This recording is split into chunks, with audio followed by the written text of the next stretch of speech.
If you've come across images like these on Instagram or Facebook, or heard the terms cyanotype or blueprint art, this is the video for you. It's simple and easy to get started with very minimal materials. And in this video, I'll share with you a few of the basics to help you get started. Most of the things that you'll need for cyanotype printmaking are probably things you already have on hand. The one thing you will need to purchase outright would be a cyanotype sensitizer kit. It comes in a package like this. I get them on Amazon or at my local craft supply store. I know that you can also purchase them from some of the online art supply places such as Dick Blick or Jerry's Artorama, places like that. When you open it up, you'll have two containers, an A and a B. There'll be a powder inside, and on the back there's directions for adding water, shaking it up, and getting it ready to use. You'll want to have a way of protecting your work surface. I usually just work on a piece of cardboard. I use a paper plate to place my dirty cyanotype encrusted materials. You'll need something to measure with. This is perfect because you're going to do 50-50 measurement of your A and B solution, and then a container to pour them into as you measure them, and a soft brush of some kind. I like these little foam brushes. They don't leave any marks from the bristles. They tend to come on nice and smooth, and they're easy to keep clean. For beginner cyanotype printmaking, I recommend using a heavier paper, something that will stand up to the rinsing that you do at the end of the process. This is Canson watercolor paper, comes in a pad. It's the 140 pound, 300 gram. This is nice, heavy watercolor paper. It has a little bit of texture on one side, a little less texture on the other, and it makes very nice prints. If you wanted to have a smoother surface, this is Strathmore Bristol paper. It is also very heavy. It has a perfectly smooth surface, or what's called a vellum surface. That works really well. Also, heavier weight mixed media papers work really well for the surface that you're going to print on. You'll need to create a little sandwich-like thing for printing. I use an old picture frame. So this is the backing of an old picture frame. I'll lay my paper on that, and then my objects, and then I'll cover it with this piece of plexiglass that was on the top of the picture frame. I like to use these little binder clips to hold the whole sandwich together while I'm printing.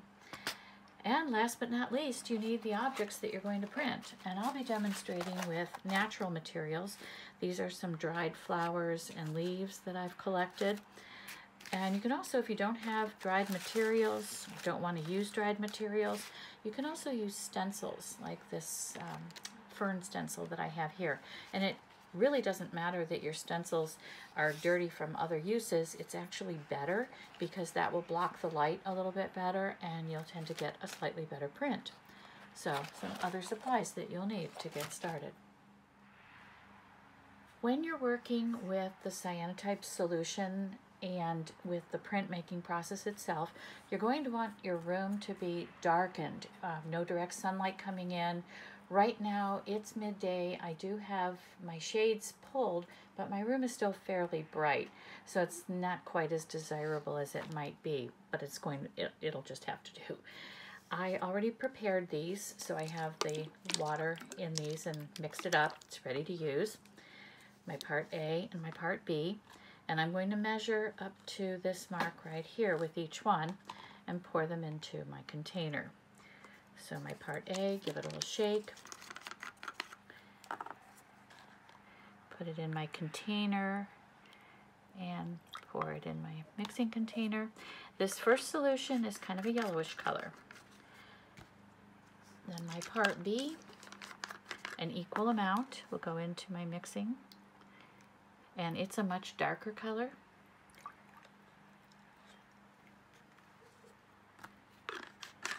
So now I have this ready for getting my paper prepared for the printmaking. Okay, I'm ready to prepare my paper for the process.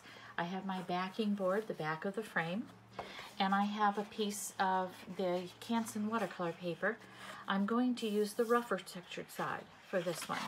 And I think I'll turn this sideways so it's a little easier to get everything that I'm doing into the camera. I have my solution ready to use. I'm going to keep it on the paper plate so over to the side so it doesn't get all over things.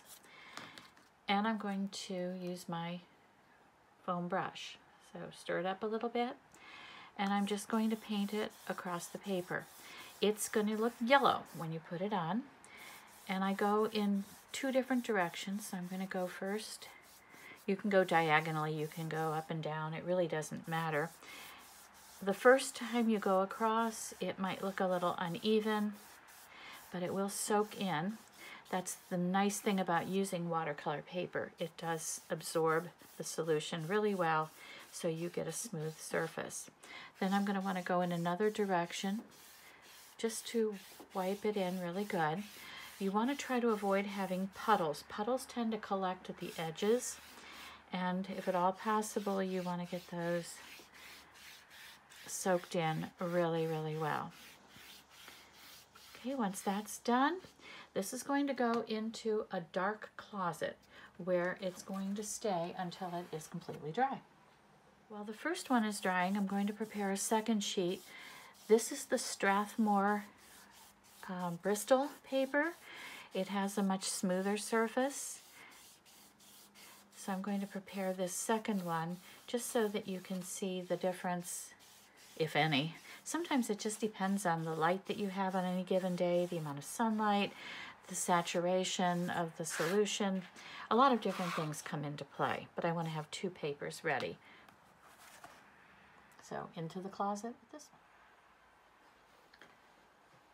one. Okay, I'm going to be working in low light mode because my paper I don't want exposed to too much light. I've kind of worked out a design that I want to use with these dried flowers, and then I'll place them on my paper like so, and then place on the paper, and then I'll place my plexiglass over the top. And I like to use these clips to just hold everything down a little bit tighter over the glass, even though these are very flat pieces.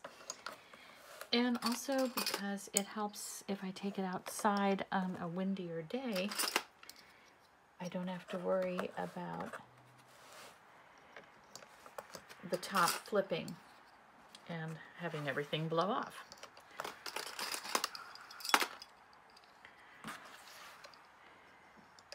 So now that I have this tightly in place, it's safe and secure. A little bit of light isn't going to do anything to change the results in the end. So I'm just going to put it aside and get my second piece out of the closet. This piece is the Strathmore Bristol board. I do have a little mark here. That's a little bit of wet water droplet that got on it before I put it in the closet. So I'm going to go ahead and cover that up a little bit. I'm going to put my stencil on this one and take a piece of plexiglass to go over the top. And this one has a little crack in it. It's been used a lot. So I'm going to flip it so that it's in a place where it's not going to be too much in my design. And it is a little bit larger than my piece of cardboard that this one is on, but that's not really going to be a problem either. And again, I will clip this one down.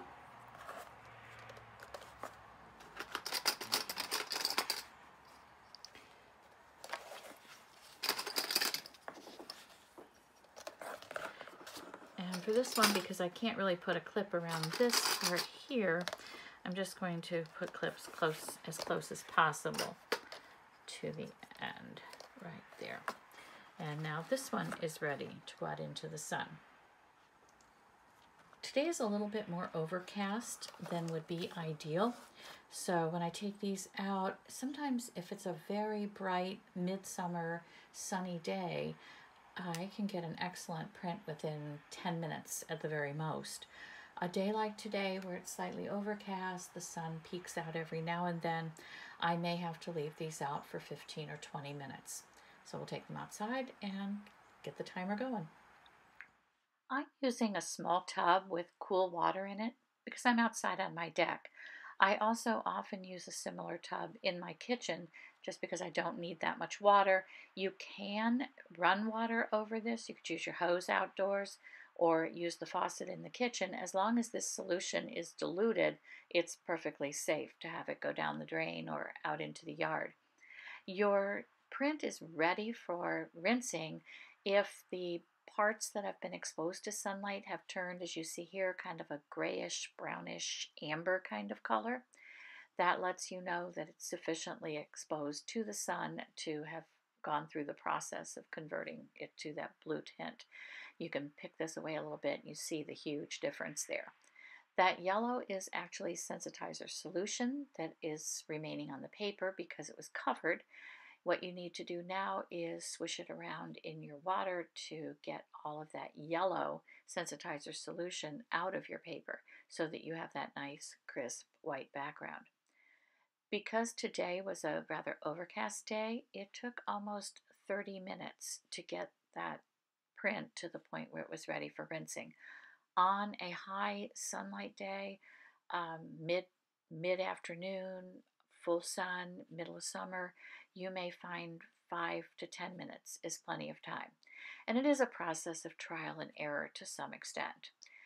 Because we're using the watercolor paper and the Bristol paper, this one is the Bristol paper, it's a heavyweight paper that can handle a lot of time in the water. You can actually gently swish it around, rub it a little bit with your fingers to get some of that solution out. Like I said, it is harmless. It won't hurt you. It's very diluted at this point. The only warning I have is that when you are first mixing the powder that's in those containers, you don't want to breathe that powder in. So that's when you might want to use a mask or be very, very careful while adding the water. But there you go. That's how it looks when it's come out of the water. And then I'm going to just shake it off and put it over to the side. I will be able to use this water again, probably do another 1 or 2 prints before the water becomes so discolored that it's not as effective in rinsing. At that point, you want to dilute the water a little bit more, and then you can go ahead and rinse it down the drain or throw it out in the grass or the garden to water a little bit. This is my completed ones. This is what they look like when they're dry. I'm really happy with these. You don't get a lot of detail on a flower like the one that I used in the print on the left, but there is something that you can do when it's completely dry, and I'll show you that in the next step here. The fern came out really well. The fern stencil came out really nicely. If you want a fern that has the opposite effect, where the fern is white and the background is blue, if you have ferns growing around your house or in your garden, a live fern that's been clipped will give you that reversed image that you might be seeking.